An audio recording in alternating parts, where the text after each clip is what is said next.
So I made this presentation for a piece of work investigating the interaction between complex post-traumatic stress disorder and autism in late identified autistic people for my level 5 diploma. And the results I think are really quite fascinating. However, I didn't really come up with many answers or solutions at this point, and that's something I'm going to need to cogitate on as I go. The first thing, and I'm sure all of you already know this, is that autism is a neurotype. It's a distinct way of brain functioning and it influences all aspects of our perception, cognition and identity. It is part of who we are. It is the way that our brain and our nervous system functions, and you can't take the autism out of a person. It is simply a way of being. It's also considered a lifelong neurodevelopmental condition. It's evident in early developmental periods. Just because it's evident doesn't always mean that it's spotted by professionals. What that means is, if you think about your behaviour on reflection, you're thinking about before age 12, the traits of autism are likely to have appeared. Usually around age 3, but they can be a lot less pronounced in high masking individuals who camouflage and mask in order to appear neurotypical to avoid any kind of negative consequences. Autistic people are at greater risk of developing co-occurring mental health conditions than the general population. And there's a lot of reasons for that, and I'm going to go into some of them later in this presentation. But that's an estimated 1 to 3% of the population that are autistic. It may be a lot higher than that because we know there are a substantial number of undiagnosed autistic people. We know there are a substantial number of people who are in minority groups, such as people of colour, who are not getting diagnosed.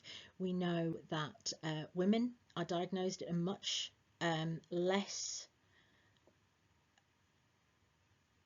representative rate. So we don't really know what the true number of autistic people in the community are, but there's a fair few of us. And as a minority neurotype, we are likely to have differences in, but not necessarily all of these areas, spoken language, verbal language, non-spoken language and non-verbal communication. So we may be hyperlexic and speak in particularly long words. We may have differences in the way that we modulate our tone or we modulate our pitch. We may have differences in the way that we modulate our speed, partly due to interoceptive issues, which means kind of our body sense. For example, we might breathe at unusual parts of a conversation. We also likely have differences in social interaction and social communication. There's very few autistic people that I've met that can be bothered with small talk. It seems pointless and it isn't really information giving, which is often the purpose of my communication with other people. I will give you information, you give me information back, and that is how we will share our experiences. Whereas often it seems to be in neurotypical populations more of a kind of signifier that yes, I'm happy to talk to you and I'm a safe person. Lots of us like routines, we rely on them. It makes the unpredictable world a lot more predictable, and it also helps us manage our energy reserves. Now, I take umbrage at the word narrow, but it can just mean we have a great deal of expertise in our interests. So we might have a couple of things that we are really super interested in, and we'll go deep. We will learn everything there is to know about this particular thing that we are interested in, and we can focus on that for absolute hours. We may also engage in repetitive self-stimulatory behaviour or stimming. Now, every single person in the world, regardless if they're autistic, neurodivergent or not, will do this. It just is more pronounced in autistic people often, and it may be more essential to our ability to regulate our emotions and keep our nervous systems in line. We're also very likely to have sensory processing differences. So for some of us, that might be really, really sensitive to very small sounds or bright lights that can cause headaches or smells, or it could be low sensitivity. So that could be, we don't recognize that we're hungry. We don't know that we need the toilet. We don't know that we're tired. those were all kind of body senses, but it might be that people don't smell things particularly well, or they have difficulties with night vision, that sort of thing. And the way we process those sensory that sensory information can sometimes make it a little bit challenging to self-care in the way that is most healthy for our physical bodies. We're also likely to have differences in executive functioning. So that's the way we think, the patterns that we think in, our ability to transition between tasks, possibly make decisions. And that fluctuates on a day-to-day basis depending on how we are feeling on that day. But what we are able to do is do a lot of pattern recognition and really focus on those things that are important to us. So this can sometimes lead to challenges that wouldn't be challenges in and of themselves, other than we are operating in a world designed for the majority. So without accommodations, it can lead to challenges in making and maintaining relationships. We often feel misunderstood because if people say what they mean, and that can be seen as being rude or abrupt or untactful, when actually all people are trying to do is, give their opinion and be honest, but that might not be seen as socially acceptable. We can experience sensory overload, so that can lead to sort of meltdowns and shutdowns, which are a complete nervous system reset, and that can send people into fight or flight, or that can send people into a freeze response where they shut down entirely. And that's not something that we have control over in our nervous systems. The best that we would be able to do is postpone it to a more suitable or safe time, but that doesn't always mean that we can. Some autistic people have difficulty adapting to change, particularly around transitions. That can be quite difficult for people because it means we have to stop focusing on one thing and change our attention to another thing, which is quite energy draining. And all of those things can be really difficult in a work environment, because if you're expected to maintain the social status quo while understanding the tacit rules of the office, that you bring in cakes for your birthday, for example, or that, that's Joe Blogg's chair and you can't sit in it, whilst also dealing with the noise of the photocopier, the fluorescent lights, it can be really quite overwhelming. There's a lot to do there. And that is something for which we can often feel a lot of self-criticism and blame, because we're not as easily able to do these things that seem to be inherent to neurotypical people. Likely due to mirror neurons, that becomes internalized by non-autistic people a lot quicker, whereas we have to learn the rules and move through the office cognitively, thinking about each action we take. It's not a natural habit for us. And we can struggle with recognizing and responding to others' emotional states.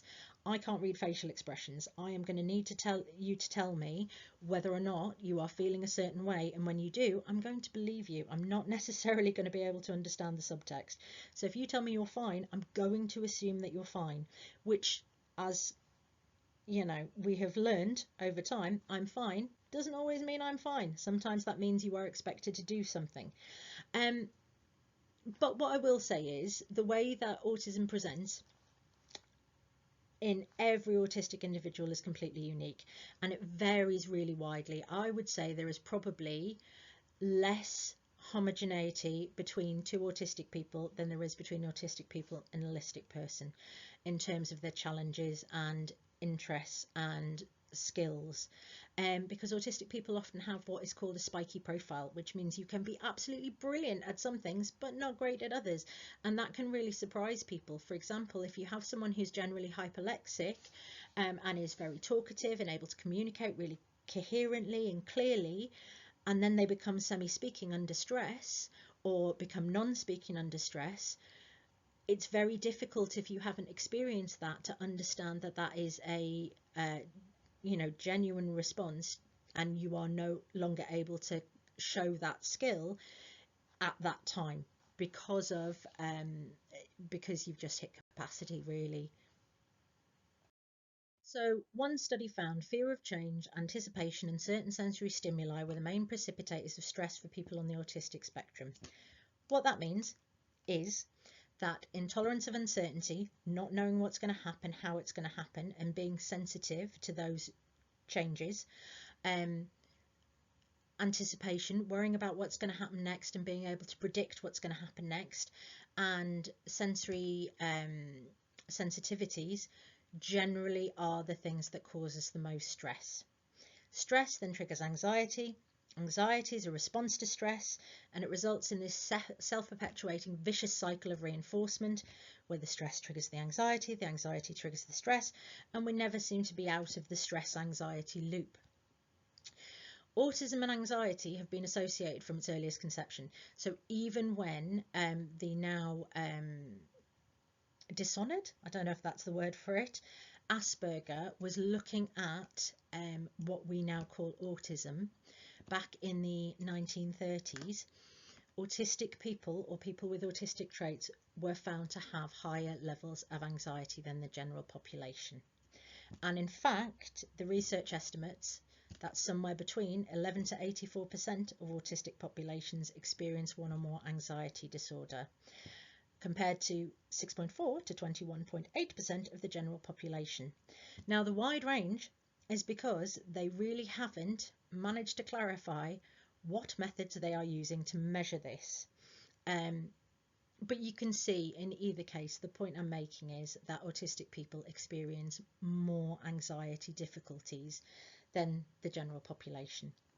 And it might be that sensory anxiety is unique to neurodivergent populations because of their atypical responses to sensory stimuli.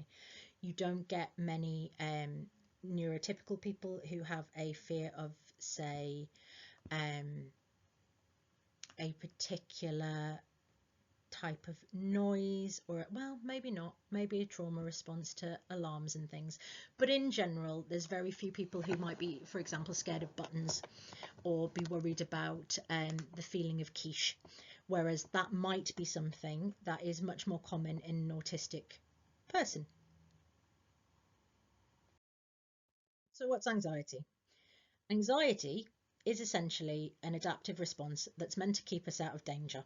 So if we think we're about to get ourselves into a bit of trouble and we're fearing there might be a negative outcome, anxiety tells us, get out the way. However,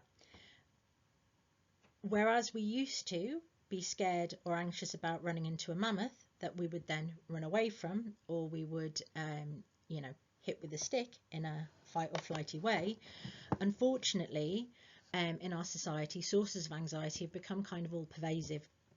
You don't know when, for example, an ambulance siren is going to go off, or you don't know when you're going to get a social media message that you're expected to respond to, or you don't know when a bank statement's going to come through and you're going to find out that you need to do a bit of careful money management and you're worried about losing your house.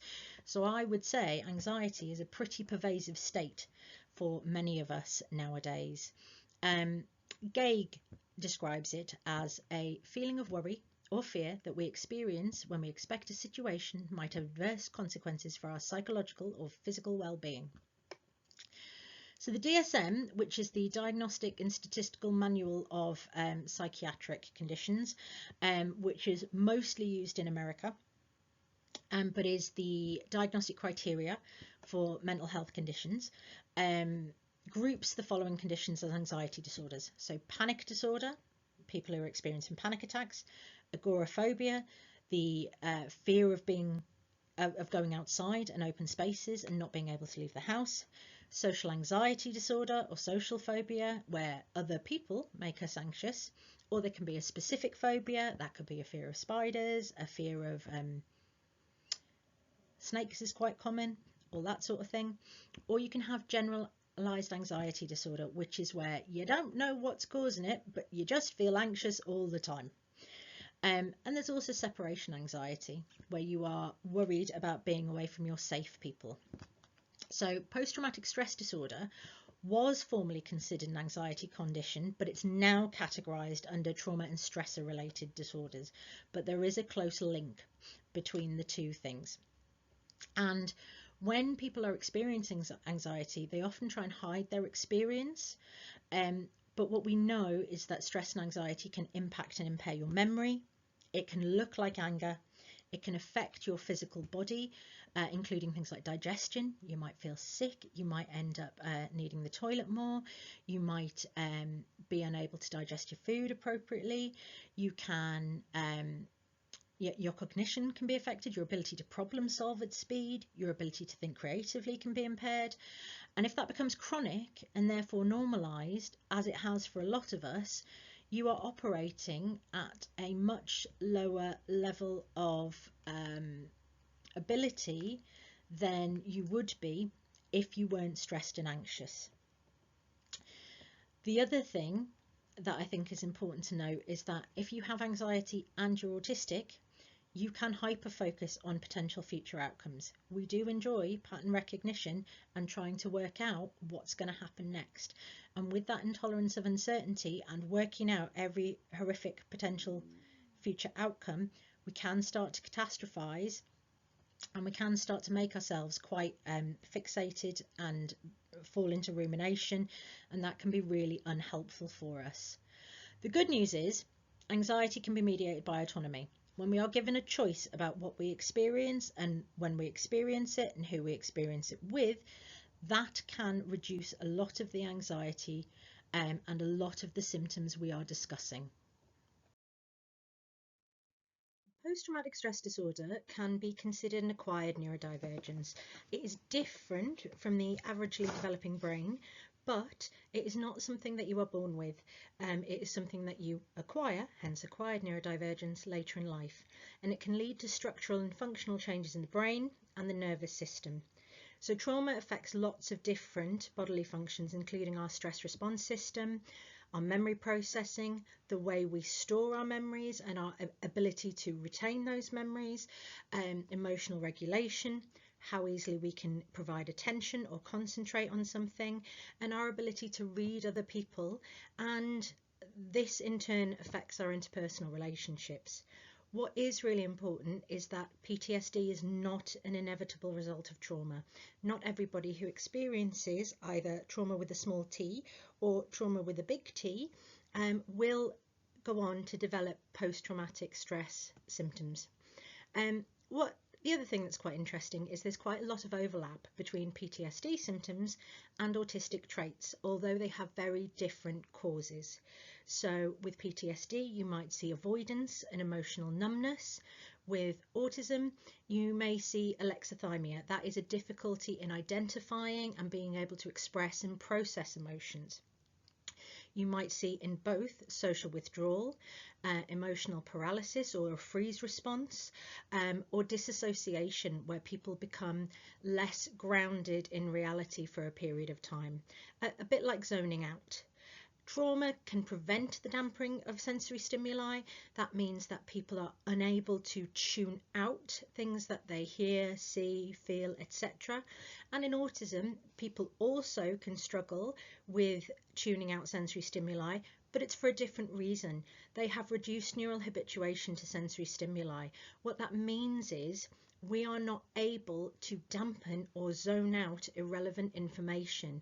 It just stays there as a kind of permanent input, and it doesn't decrease no matter how long we experience it. So it's not necessarily something we can get used to.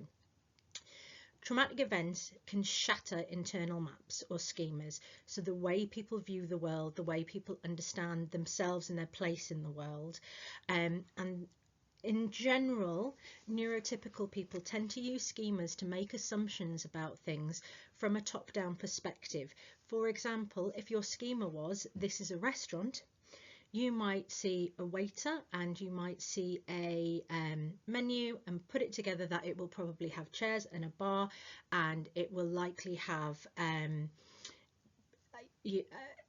chef in the back or a particular style of food based on the plates.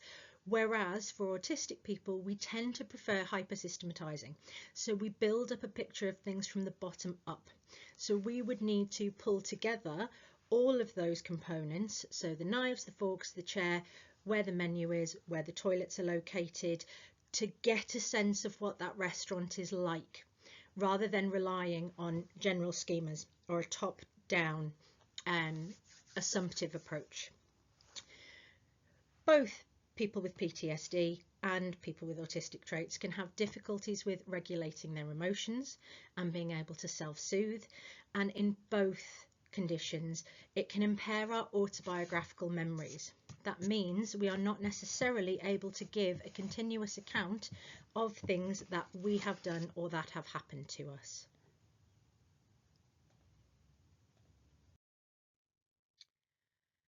So if you think about PTSD as being an oversensitive smoke alarm, if you like, that means our amygdala, the bit that provides the fight or flight response, that warning part of the brain, is really oversensitive. It doesn't realise the danger is past, and it makes us believe, or makes our body believe, that we are still in danger. So it starts as a protective strategy, but it becomes maladaptive when we can't resolve that consistent state of chronic stress and danger. So if you think about it, if your smoke alarm goes off, your amygdala, your sense of hypervigilance, every time you burn the toast, burning the toast is not a massive danger.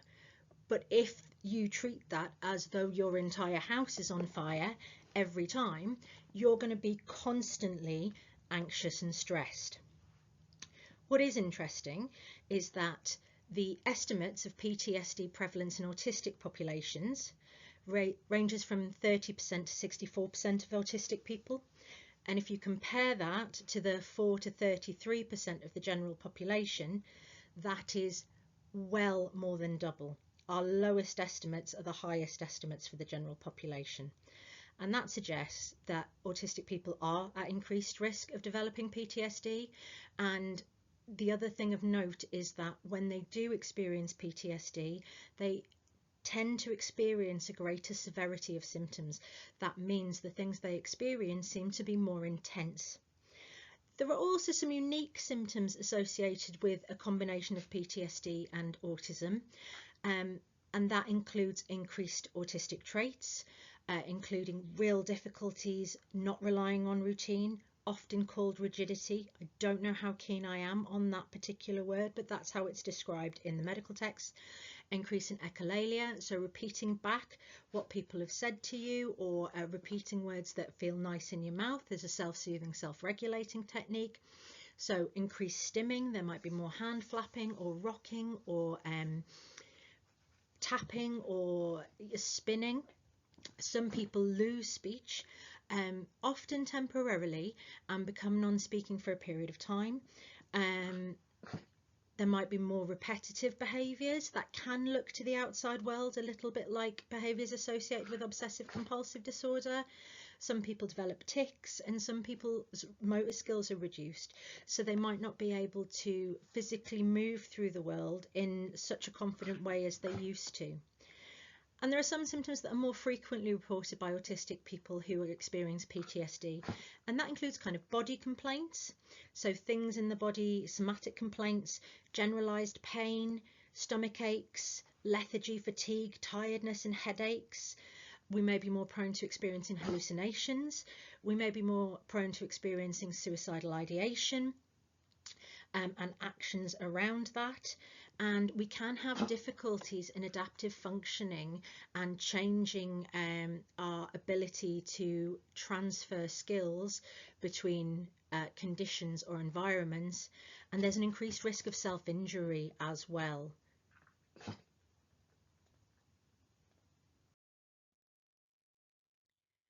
So there are some characteristics that are really common in autistic people that can increase our vulnerability to developing PTSD.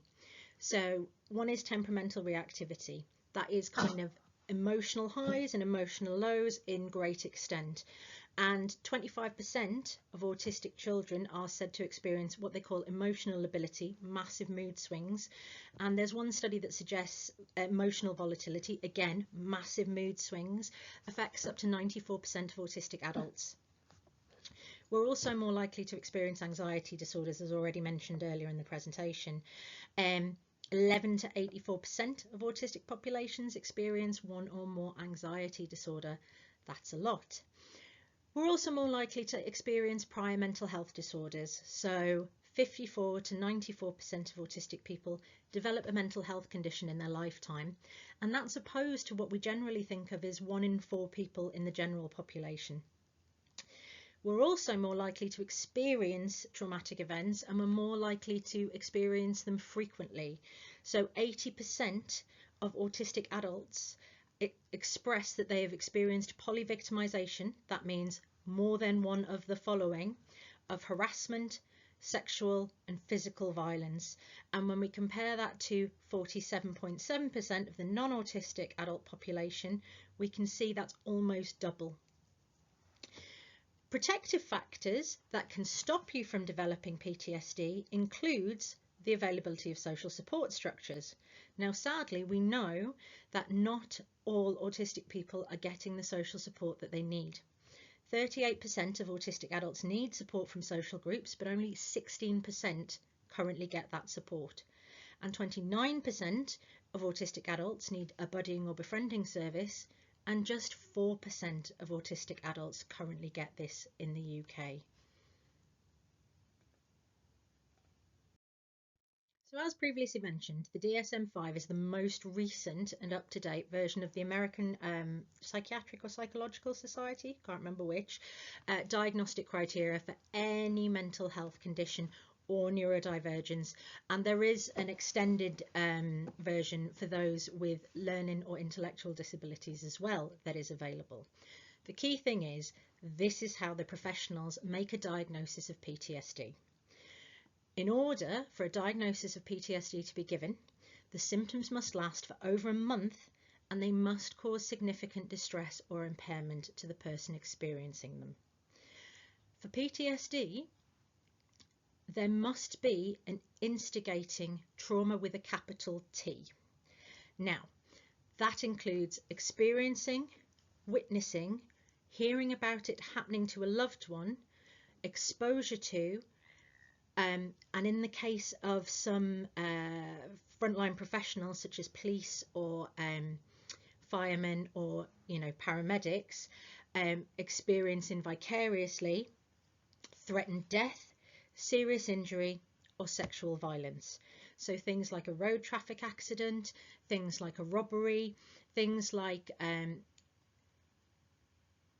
threats to kill, they would all count as a capital T trauma, or what I will call them a category A trauma. Now, what's really interesting is autistic people can develop PTSD symptoms from trauma with a small t or non-criteria A events. So even if we have a traumatic experience that does not hit the criteria for this particular diagnostic category, we can still develop symptoms akin to PTSD. And some autistic people have cited dealing with the neurotypical world is a source of trauma. And this might be due to heightened stress reactivity, our hyperconnected brains, our hypersensitive nervous systems, and altered perceptual experiences, by which I mean the differences in the way our senses experience the world more generally. And that includes sensory trauma, being forced to be in positions where our interpretation of the sensory world can be actively painful and uncomfortable, and feeling like we do not have control over that. Criteria B, people might experience intrusion symptoms. Now, intrusion symptoms are things that we don't want to happen, but intrude on our day. And that can include intrusive memories, things we don't want to think about. It can include nightmares, flashbacks, disassociation, where people protect themselves by feeling like they are out of their bodies and not kind of grounded in the real world. Could be psychological distress, or the body might go into a physiological stress response. It might go into fight or flight without the person knowing why that's happened. Autistic people are more likely to experience aphantasia, which is an inability to visualize with your eyes closed, than the general population, and that can mean flashbacks are more likely to present as bodily experiences than visual ones, which can make it different when clinicians who are not aware of aphantasia and are not particularly au fait with autism are trying to diagnose PTSD in autistic people. Criteria C, avoidance, and that can be internal avoidance, where you are avoiding thinking about stuff, and it can be external avoidance, where you are, I'm not going to that place because it reminds me of, for example.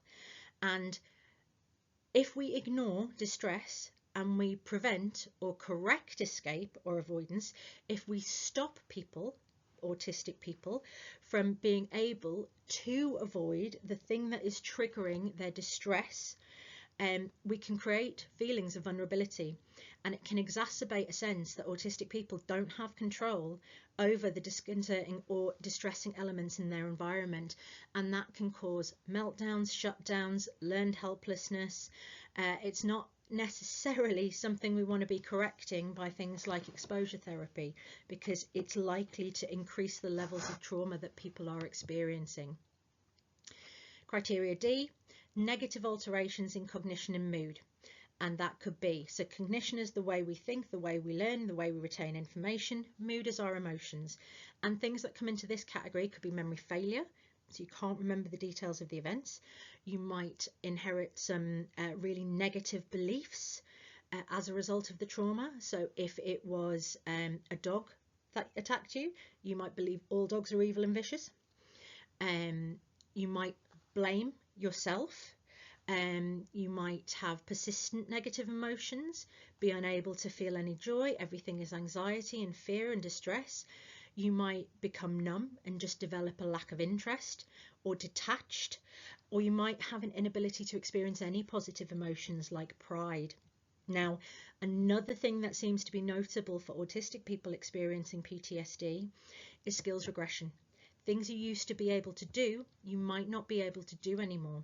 And that could include things like being able to leave the house, or it could be things like self-care, or it could be things like masking in certain social situations. So those skills may not be available to autistic people when they are experiencing trauma symptoms.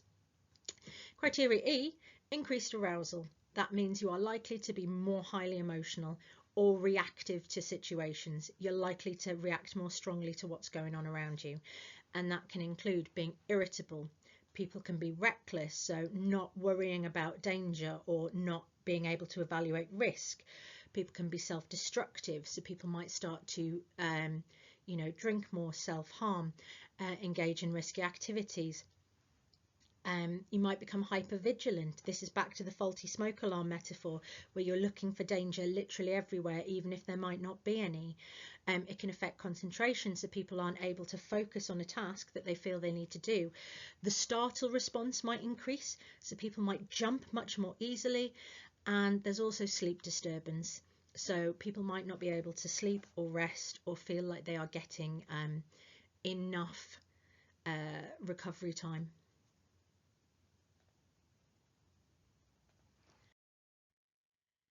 Now, I took this from the website of Dr. Megan Neff, who writes Neurodivergent Insights. I highly recommend it to you.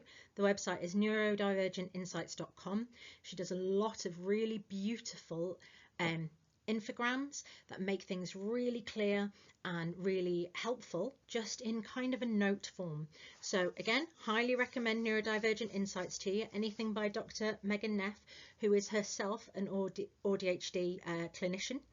And what she says is autistic people tend to have less flexible nervous systems. So it makes it more difficult for us to regulate after stress. We can't calm ourselves down as easily as neurotypical people. Autistic people are also more prone to developing PTSD after a traumatic event. Now, she gives the prevalence rate of lifetime PTSD up to 60%. But as I said previously, all of these different research phenomena and research papers take different scalings. Nonetheless, that is still extremely high. That is over half of autistic adults experiencing PTSD at some point in their lifetime. Autistic people experience a broader range of traumatic events. As I said, the social and the sensory trauma, pretty unique to neurodivergent people. And autistic people are linked to higher rates of traumatic experiences and victimizations. And also because of the way that we encode and we memorize and we process information, traumatic events can be coded with more intensity. We might remember them more strongly or more brightly. All of this contributes to a really quite difficult interaction between trauma and the autistic brain. The other thing that I think is quite interesting is that sexual and physical abuse are the most common category A traumas reported by autistic people. And I know there was one study that found 9 out of 10 autistic women have been sexually assaulted, which is much higher than the 1 in 4 to 5 of the general population. The statistics on men were not as clear, but it was certainly at an increase on the general population. And bullying, bereavement and mental health breakdowns, it is called in the study, were also frequently reported as non-DSM traumas. So those things where we have, they're all interpersonal. So bullying, negative interpersonal, bereavement, loss of a safe person, and mental health breakdowns can affect kind of everything in our lives, with the most frequently reported non-DSM-5 traumas, so the not category A trauma with a small t.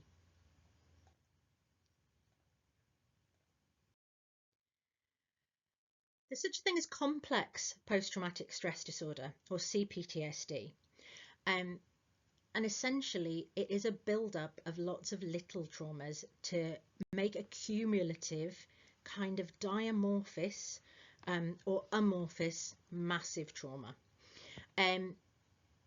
Herman, who coined the phrase, says chronically traumatized people are continually hypervigilant, anxious and agitated.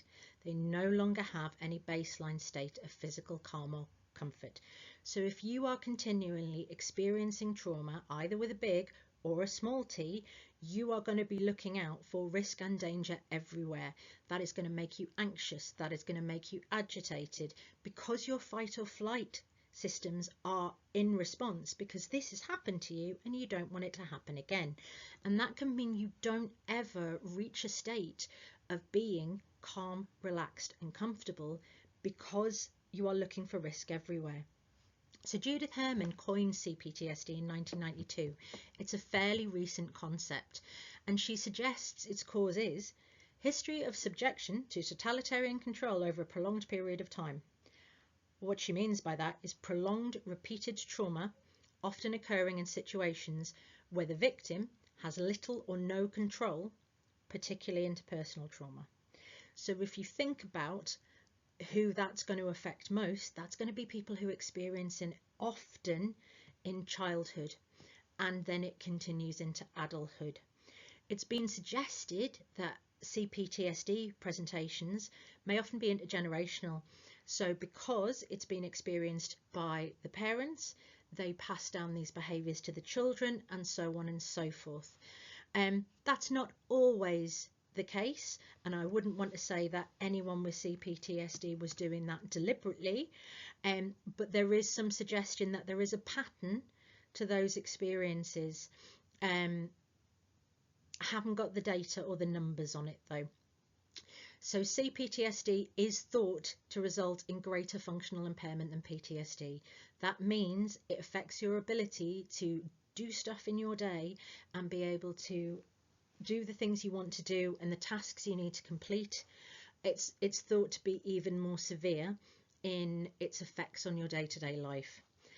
Interestingly, differential diagnoses, that means if it's not CPTSD, what else could it be, include autism, ADHD, dissociative identity disorder, which used to be called multiple personality disorder, which I think people are a little bit more familiar with, and emotionally unstable personality disorder, also known as borderline personality disorder, because there's a lot of overlap in the symptoms of all of those.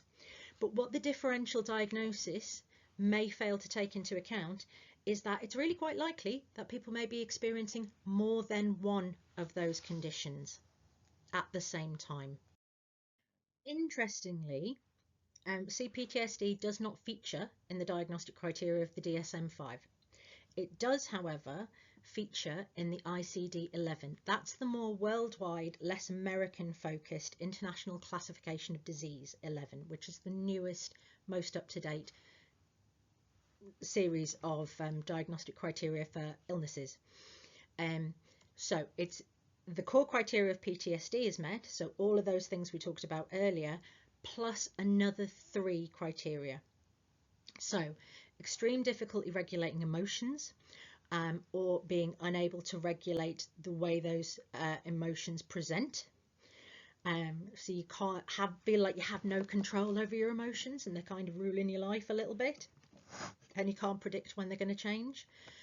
Negative self-concept, which means you feel really bad about yourself, and that is feelings of guilt, shame, loneliness, any of those things, but not just temporarily, as a core part of your identity.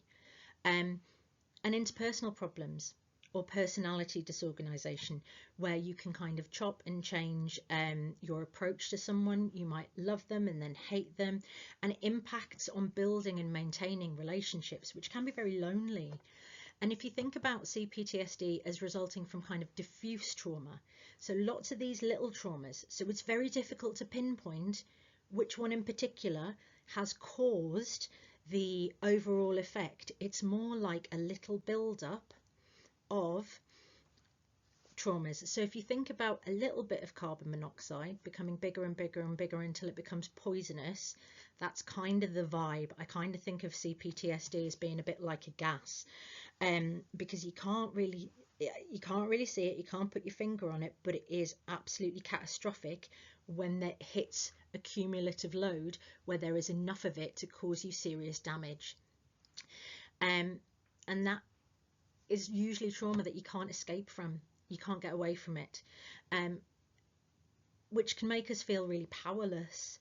So as I said, it's more difficult to pinpoint the individual root cause because the person's been perpetually unsafe. So that could be emotional abuse, that could be microaggressions, that could be childhood abuse that continues into adulthood, institutional abuse. So if someone's been to, there's been a lot in the press about the boarding school abuse that has been happening to people, especially in Scotland, particularly in the 80s. All of those things would contribute to a presentation of CPTSD. And again, it seems like autistic people do have more vulnerabilities to developing CPTSD than the typically developing population. We have higher rates of victimization. We have possible difficulties with recognizing perpetrators of abuse because we communicate differently. We tend to say what we mean and don't always pick up on subtext, and if we have difficulty reading facial expressions or body language, then that can make us a little bit more vulnerable to the wrong uns who are, perpetrators of abuse. Because of all of this, we have an increased risk of alcoholism and substance misuse, and that can increase what we call a risk of misadventure. So bad stuff happens when you're under the influence, and trauma, and then we can find it difficult to seek help or express our distress. Many of us will be very distressed on the inside, but that might not come across to those people who we are talking to. We might not have the emotional vocabulary because if we're alexithymic, we might not feel it in the same way. We might not be able to rate how distressed we are. So it's very difficult for cross neurotype communication. So if it is a neurotypical clinician and an autistic person, it might be really difficult to express your experiences and symptoms when you have a different type of brain that does things in a different kind of way. And that links back to this double empathy problem, where people of different neurotypes can, on both sides, struggle to understand where the other's coming from. And there can be a mistrust of professionals. If nobody's kind of understood you or believed you throughout your life, you're less likely to trust people who are professionals, especially if they haven't had time to build up rapport. And if someone is masking or camouflaging, they might be hiding their symptoms in order to appear neurotypical to avoid any negative consequences. And that can be seen from the outside as inauthentic and dishonest, which is not the case. Again, it's another example of misinterpretation. And we may find a wider range of stimulus traumatic. So we might find things like social difficulties, interaction with the police. We are at a higher rate of arrest, even though we are less likely to commit a crime. Therapeutic situations, if we're being asked to do something that we can't necessarily do, like visualize yourself in a safe space. That's not necessarily going to work if you have aphantasia, because you can't do it. And then there's the whole guilt and shame, feeling like you can't do the thing that's being asked of you, being presented as treatment resistant. So that's a whole other presentation for a different day. We're also more likely to experience rejection, and the diagnostic process itself is pretty rough. I do have another video on that, but essentially it looks at all of the things that society has deemed are your weaknesses, and then writes a 10-page essay on, inverted commas, what's wrong with you, using this medical model. Often there's a lack of reasonable adjustments or accommodations that would support us in the workplace or at home. And we also know we're at increased risk of physical health conditions such as POTS, such as EDS, such as gastrointestinal disorders, such as epilepsy. And we're not always believed, because when we present to medical professionals saying, you know, I'm at a pain level 10, it might not show in our faces the way they expect it to. So because of that atypical presentation, we might not get the help that we need at the time we are asking for it. There are also systemic contributors to CPTSD in autistic populations. And what I mean by that is some of the systems that are set up are not always autism informed. So we know from interviews that a lot of professionals feel they lack specialist understanding of autism, and they feel under-equipped to support autistic people because they don't have that learning and understanding. And therefore, autistic people feel like they have to educate the professionals supposed to be helping them about what it's like to be autistic, which is an additional mental and emotional load. And that's if the professional in question is willing to accept the learning from them. We've also talked about the similarities between some of the symptoms of EUPD, attachment disorder, that result in psychological distress, confusion, and a lack of confidence in professionals, because if people get us misdiagnosed, we get the wrong treatment pathways. And that is problematic, because you wouldn't take a paracetamol to fix a broken ankle. And it's the same with mental health pathways. Some things will work for certain difficulties, but not for others. And a lot of the diagnostic tools and systems, so the scales, the questionnaires, are not always appropriate for autistic people, including, I would say, some of the diagnostic criteria for autism, like, do you like trains? What are you asking me? Why is that relevant? I mean, do you want me to sit on a train? Do you prefer trains to, you know, drive in a car? And in what circumstances? So they're not always very specific or helpful. Time limitations. It can take longer to build rapport and trust in cross-neurotype relationships. So if you have a professional who is not autistic, it might take a little while before you get each other, and there are time limitations on what is available on the NHS. So functioning labels also don't help. So I know in America they use level 1, level 2 and level 3, which is level 1 is can function without much support. Level 2 is needs medium support, and level 3 is needs lots of support. But here's the thing, depending on the day, depending on your mood, depending on your level of exhaustion, depending on whether you are undergoing burnout, you could go from 1 to 3 in a single day. So things that you can do at some points, like speak, you might not be able to do tomorrow if you're under a great deal of stress. You may become non-speaking. So functional labels don't really take into account the complexities of the autistic experience, because we don't operate at one level all of the time. And the other problem with functioning labels for me is that it suggests that if you're level 1, you're not impaired enough to require support, and if you're level 3, you're not independent enough to be able to make your own decisions in some cases, and that's just wrong. And that's really something I think needs to be looked at. Services are often not needs-led. You may have to take whatever service is available, which is likely to be CBT, which can be problematic for autistic people. And we know the NHS is underfunded, there's long wait lists, every little group kind of works differently, so teams do not always work alongside each other. So if you were someone who was presenting with an alcohol problem, you might not get the mental health support because it's a different team. You might not get the housing support that you need, and you know, we have quite rigid care pathways, so it's quite inflexible in the way that people travel through the system. And there's often a lack of meaningful adaptations to the therapeutic approach. So people will say they're taking an autism informed approach, when what they mean is they've turned the lights down slightly. And really there's a lot more to it than that. It can be about the way we present information, it can be about the techniques that are used, it can be about spending longer getting to know that person's special interest, and there are lots of things that would make a genuine difference, but therapists aren't aware of them.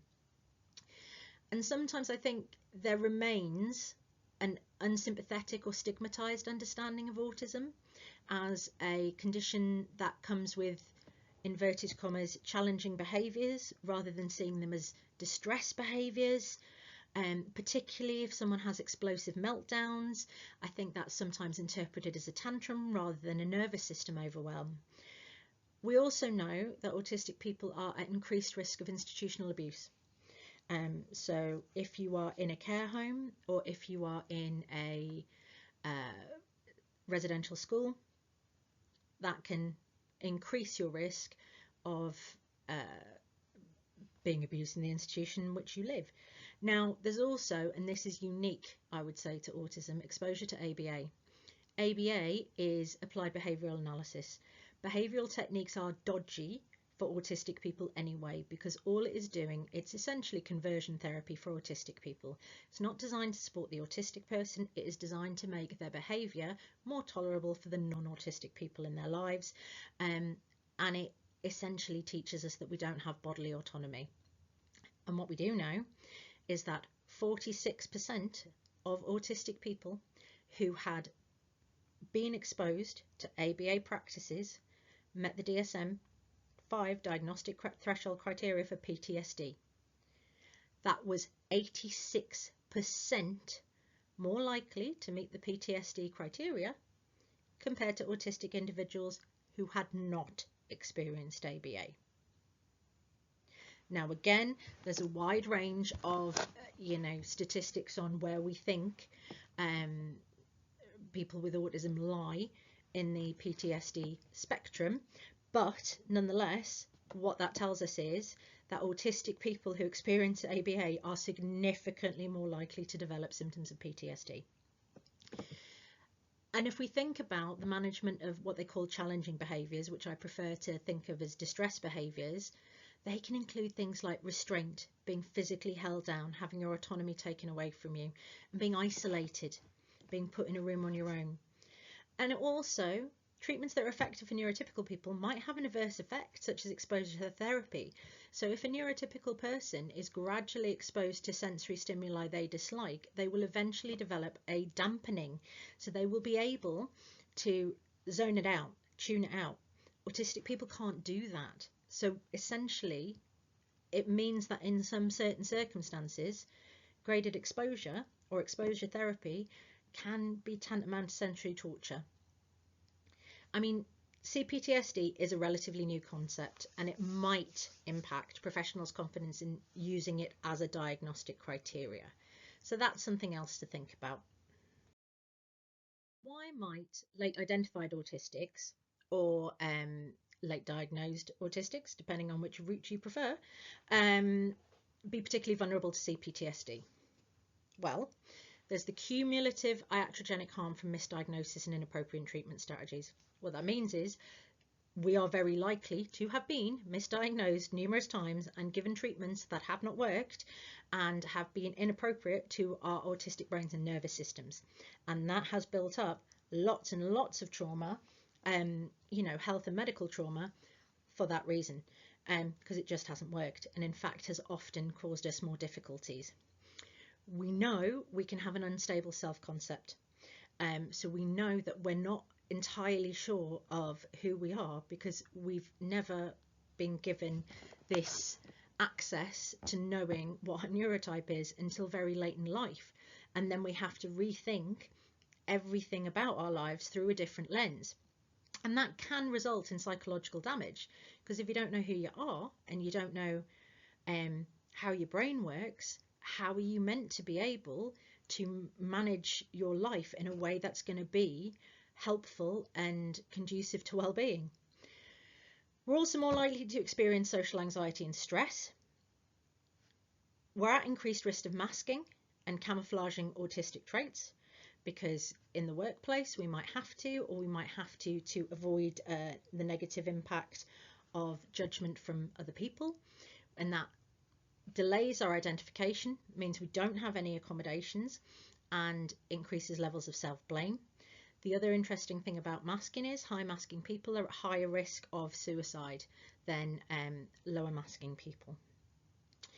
We're also more likely to have coexisting conditions, so substance or alcohol use, and once we have those, that can create significant barriers to getting help that we need, because people will say, well, you need to engage with alcohol services first. But if you're using alcohol in order to dampen your social anxiety or relieve your trauma symptoms, unless something is done to support you to be able to manage your trauma symptoms or your anxiety, you're not going to be able to stop drinking. So really we need to be taking a dual approach, a concurrent dual approach to treating both at the same time.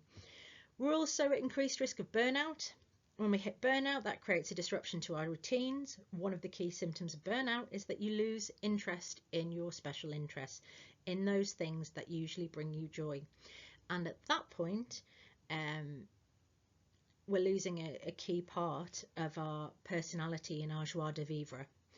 And we know that working memory can be impacted by autism anyway, and we know that problem solving can take a little more processing time, not always, but can do.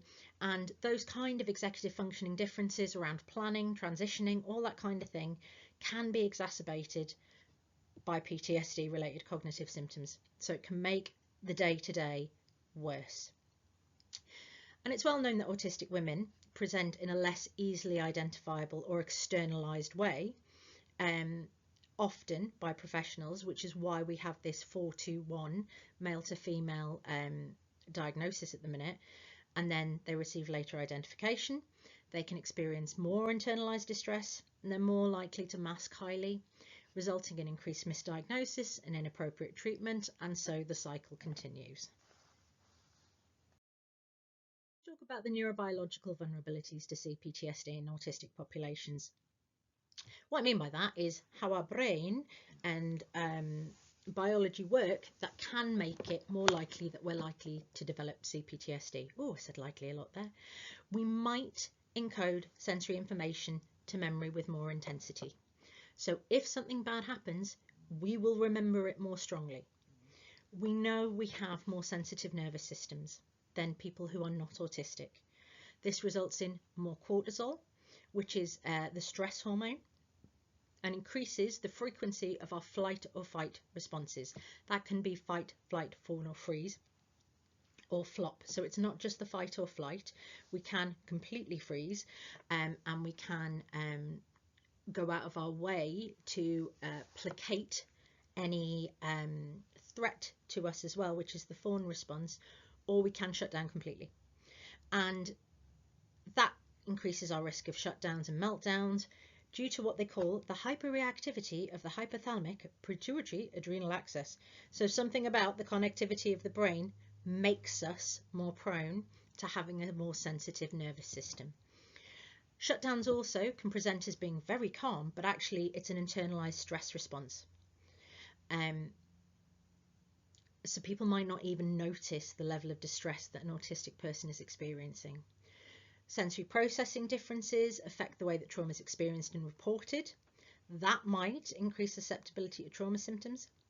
We also tend to have what we call expectation sensitivity. If we expect something to happen and predict it, that certainty is soothing.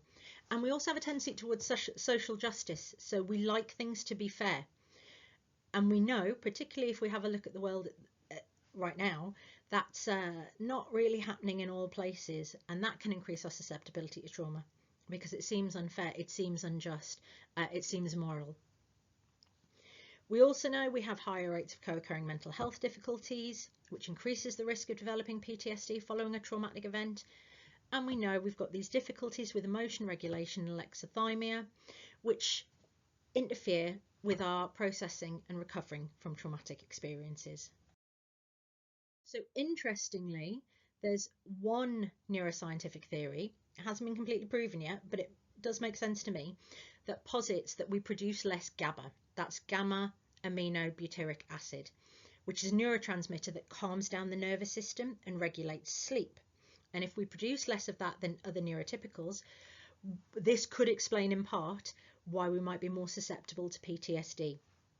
And also our sleep difficulties and our emotion regulation difficulties. So if this is in fact true, which it may well be, after a traumatic event, the normal process of the nervous system returning to a baseline state is less effective. If we've got less GABA, we can't calm ourselves down, we can't regulate ourselves and soothe ourselves as easily because we've got less of the chemical that does that to work with. And we have a lack of neural habituation to sensory stimuli.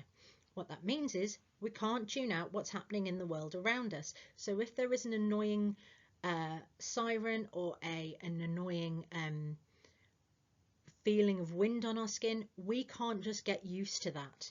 And that leads to chronic hyperarousal, which is a key feature of PTSD. And it might be that PTSD symptoms exacerbate autistic traits and increase rumination, avoidance, and it's this that causes our difficulty with inflexible thinking, because we need to feel like we are safe and that things are a certainty in order to manage the distress underlying the experience of trauma. Finally, I made a little infographic, I got there in the end, just about some of the key statistics that we talked about in this presentation. So we think somewhere between 1% and 3% of the population are autistic. Some people think it's going to be much higher because there's a lot of unclear diagnosis and underdiagnosis, particularly of marginalised groups. Post-traumatic stress is somewhere between 30 and 64% of autistic populations, which is, when you compare it to the 4 to 33 of the general population, is pretty high. We may also experience a wider range of events as traumatic and experience more symptoms of PTSD. So that's in part because we experience more adverse life events, so more bad stuff happens to us. And as I said earlier, 84% of us have experienced multiple forms of victimization. So up to 80% of adults have experienced more than one of the following types of interpersonal violence: sexual harassment, stalking, sexual violence, and physical violence. That's a lot of people. We also know that ABA exposure, so that applied behavioural analysis, which is inverted commas designed to support inverted commas autistic people, is likely to cause trauma.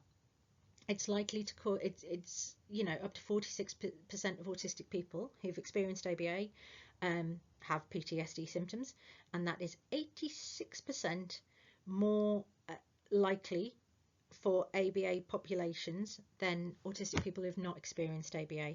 That's a lot. That's a lot. Anxiety disorders, somewhere between 11 to 84% of autistic populations have one or more anxiety disorder, and that's not just the general subclinical threshold of anxiety, and that's compared to 6.4 to 21% of the general population, so much higher. And we know we're not getting the support we need. So we know social networks protect against developing PTSD, but we're not getting that support. So 38% of us need support from social groups, but only 16% of us get it. 29% of us need befriending services, and just 4% of us get it. And there are alarming rates of violence against autistic people. Autistic adults experience higher rates of violence of all types than the general population, with 93% reporting more than one experience of victimisation. So that is, it all sounds very dark and very negative, but the advantage of kind of putting this out there is that now that we've pulled together all of the thinking around what our vulnerabilities might be and why it's so important that we look at autistic experiences of trauma, we're able to come up with some solutions. So I haven't done that yet, but that's going to be the next phase of my research around this. What can we do to support, treat and manage PTSD and CPTSD symptoms in autistic populations, and how is it going to be different from what we're doing now? Thank you very much for listening. I appreciate you being here. Take care. Bye.